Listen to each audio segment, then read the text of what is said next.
picturesque village of Sprunki, Bailey, a charming fish-human hybrid with a carefree demeanor, had recently won the heart of Iciella, a radiant and icy beauty whose frosty exterior concealed her warm soul. Their courtship was the talk of the town. Wherever they went, laughter and affection followed, making them the perfect couple in the eyes of many. But not all villagers celebrated their love.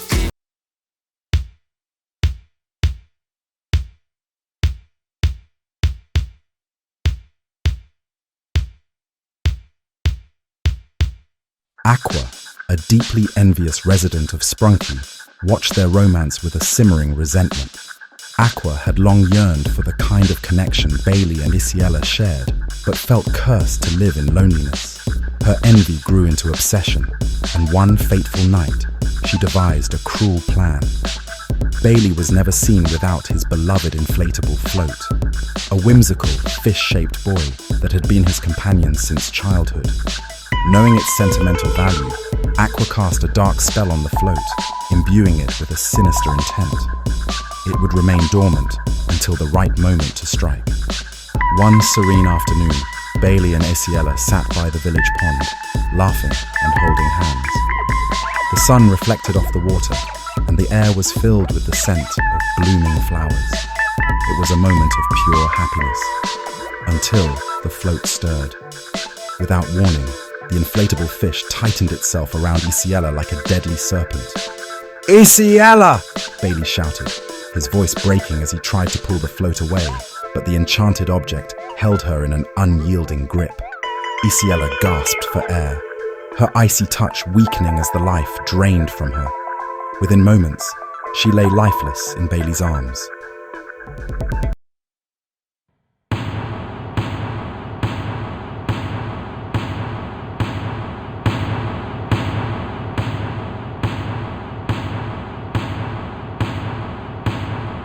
Her serene beauty now a haunting memory.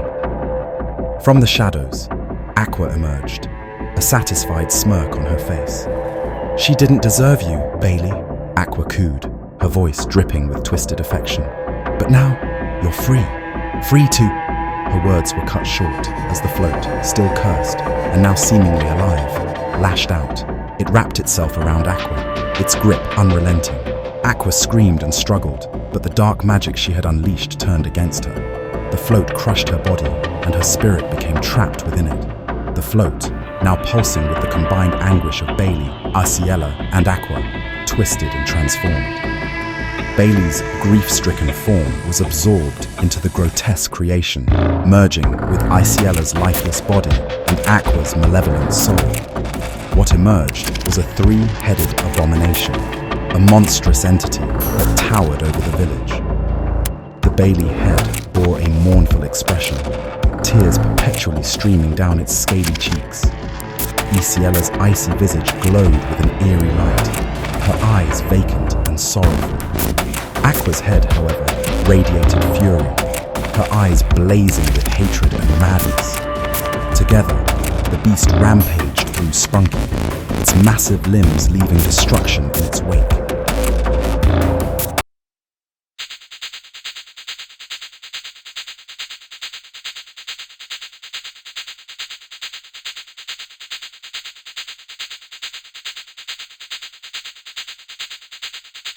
The villagers rallied to fight the creature, wielding torches, pitchforks, and magical charms.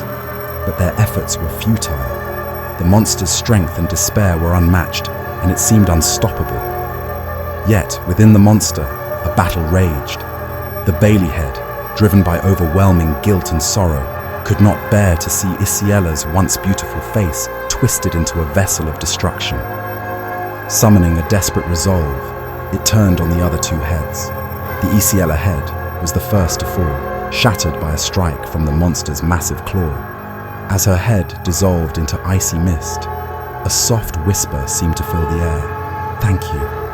The Aqua head fought back fiercely, its anger fueling the monster's body, but Bailey's head, driven by love and remorse, ultimately overpowered it, silencing Aqua's screams forever. With only one head remaining, the monster collapsed, its strength drained.